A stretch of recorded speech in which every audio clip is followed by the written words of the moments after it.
पे आज से देश में कोरोना वैक्सीनेशन का एक और नया चरण शुरू हो रहा है। दूसरा चरण दरअसल जिसमें 60 साल से ज्यादा उम्र के जो बुजुर्ग हैं उन्हें टीका लगाया जाएगा। गंभीर रोग से ग्रसित 45 साल से जो ज्यादा की उम्र वाले लोग हैं वो भी इस टीकाकरण के दूसरे चरण में शामिल किए जा रहे हैं। सरकार के साथ साथ जो निजी अस्पताल है, यानी कि सरकारी अस्पताल तो पहले से ही टीकाकरण में शामिल हैं, लेकिन उनके साथ अब निजी अस्पतालों में भी टीकाकरण होगा। 16 जनवरी को कोरोना वैक्सीन का दरअसल पहला चरण शुरू हुआ था, उसके बाद से ये दूसरा चरण, और अब कहा जा रहा है कि 60 साल से ज्यादा उम्र वाले जो लोग हैं उन्हें शामिल किया जाएगा। साथ ही साथ वो लोग जो 45 साल से ज्यादा की उम्र के हैं लेकिन कई गंभीर बीमारियों से ग्रसित हैं, उनके टीकाकरण की व्यवस्था इस चरण में की गई है।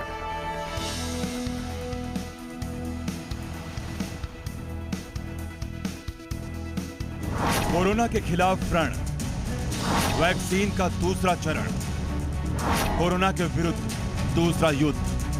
आज से हिंदुस्तान में कोरोना के खिलाफ दूसरा युद्ध शुरू हो रहा है। 16 जनवरी से कोरोना के विरुद्ध पहला युद्ध छिड़ा था, जब वैक्सीनेशन का पहला फेज शुरू हुआ था। पहले फेज में हेल्थ वर्कर्स और फ्रंटलाइन वर्कर्स को वैक्सीन लगी थी, लेकिन आज से शुरू हो रहे दूसरे चरण में आम लोगों को वैक्सीन दी जाएगी। दूसरे चरण में वैक्सीन देने की 2 कैटेगरी तय है।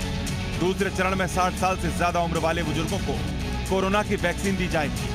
साथ ही 45 साल से अधिक के ऐसे लोगों को भी टीका दिया जाएगा जो गंभीर रोग से ग्रसित हैं।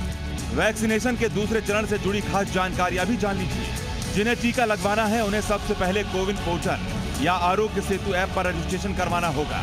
रजिस्ट्रेशन करके अपनी पसंद के वैक्सीनेशन सेंटर और अपनी सुविधा के हिसाब से टाइम बुक करके अपॉइंटमेंट ले सकते हैं। जो लोग ऑनलाइन रजिस्ट्रेशन नहीं करवा सकते वो वैक्सीनेशन सेंटर पर जाकर ऑन साइट रजिस्ट्रेशन भी करवा सकते हैं। 60 साल से ज्यादा वाले बुजुर्गों को वैक्सीनेशन के वक्त एक ID कार्ड दिखाना होगा जिसमें उनकी उम्र दर्ज हो। 45 साल से ज्यादा उम्र वाले गंभीर रोग से ग्रसित लोगों को टीका के लिए मेडिकल सर्टिफिकेट दिखाना होगा। दूसरे चरण में 10,000 सरकारी अस्पतालों में मुफ्त में कोरोना का टीका लगेगा।